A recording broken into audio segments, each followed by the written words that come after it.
உன் தம்பியும் தானே இருக்கான். அவன் எம்சிஏக்கு ஃபீஸ் கட்டணும். மாதம் 1 லட்ச ரூபா சம்பாதிக்கிறான். அவன் நினச்சிருந்தா எடுத்துகிட்டு போய் கட்டியிருக்கலாம். அவன் பணம். ஆனால் என்கிட்ட வந்து என் பெர்மிஷன் வாங்கி என் கையால் வாங்கிட்டு போய் கட்டுறான்.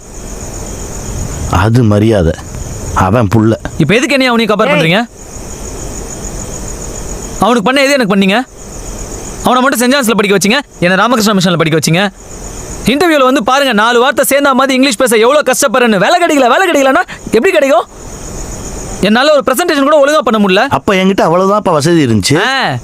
அதுக்கப்புறம் துறையை இங்கிலீஷில் மாற்றினீங்கல்ல, என்னையும் மாற்றிருக்கலாம்ல. ஏன் மாற்றலை? எதுக்கு எடுத்தாலும் பார்ஷியாலிட்டி கம்பேர் பண்ணி பேசி எதுக்கு கம்பேர் பண்ணுறீங்க?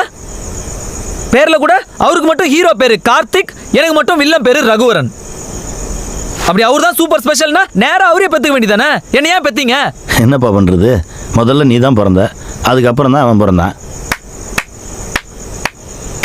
Super, very good. அட்லீஸ்ட் ஒத்துக்கிட்டீங்களே இப்படி தான் அப்படின்னு. அப்புறம் என்ன, நான் புறக்காட்டி கூட பரவாயில்ல, அதானே அதுக்கு அர்த்தம். என் உடம்பு, என் உயிர். நான் சிகரெட் பிடிக்கிறேன், ஏதோ பண்ணுறேன், உங்களுக்கு என்ன கவலை? ஏய்,